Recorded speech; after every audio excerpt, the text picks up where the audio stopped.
नमस्कार मंडळी, मी प्रियंका पाटील आणि टेक तडका 24/60 वर आज आपल्यासाठी एक भन्नाट बातमी आहे. म्हणजे एआयची क्रांती तर सुरू आहेच, पण या क्रांतीचा खरा किंग कोण? नक्कीच एनव्हिडिया. रॉकेट म्हणजे ChatGPT आल्यापासून गेल्या 2 वर्षात या कंपनीच्या कमाईत, नफ्यात आणि कॅश रिझर्व्हमध्ये जी वाढ झाली आहे ना, ती म्हणजे अविश्वसनीय. स्टॉक मार्केटमध्ये तर यांनी आग लावलीये. तब्बल $4.5 ट्रिलियन ची मार्केट कॅप. पण गंमत पुढे आहे. हे ग्राफिक्स कार्ड्स बनवणारे दिग्गज आता फक्त चिप्स विकून थांबले नाहीत, तर त्यांनी एआय स्टार्टअप्समध्ये खूप मोठी गुंतवणूक करायला सुरुवात केलीये. म्हणजे 2025 मध्ये आतापर्यंत तब्बल 50 व्हेंचर कॅपिटल डील्समध्ये एनव्हिडियाचा सहभाग आहे. आणि हे आकडे 2024च्या एकूण डील्सपेक्षा जास्त आहेत. आणि हो, यात त्यांचे एनव्हेंचर्सचे आकडे धरलेले नाहीत, ज्यांनी पण गुंतवणूक वाढवलीये. एनव्हिडियाचं ध्येय काय माहितीये?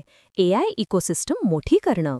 त्यासाठी हे रोका, गेम चेंजर आणि मार्केट मेकर स्टार्टअप्सना सपोर्ट करतायत.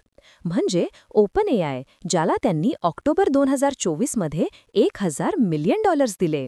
इलॉन मस्कच्या एक्स एआयच्या 6 बिलियन राऊंडमध्ये पण ते होते.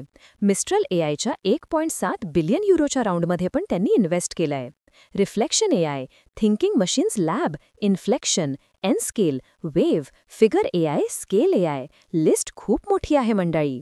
हा डेटा दाखवतोय की एनव्हिडिया फक्त हार्डवेअर पुरवणारी कंपनी नाहीये, तर आता ते संपूर्ण टेक इंडस्ट्रीमध्ये आपले हातपाय पसरतायत.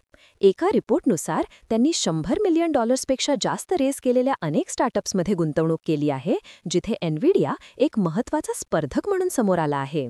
म्हणजे ही कंपनी फक्त कॉम्प्युटरचे पार्ट्स बनवणारी राहिली नाहीये, तर एआयच्या भविष्याला आकार देणारी एक मोठी ताकद बनली आहे. एकंदरीत एनव्हिडियाच्या या जबरदस्त इन्व्हेस्टमेंट्समुळे एआय मार्केटमध्ये कोण पुढे जाईल हे बघणं खूप इंटरेस्टिंग ठरणार आहे.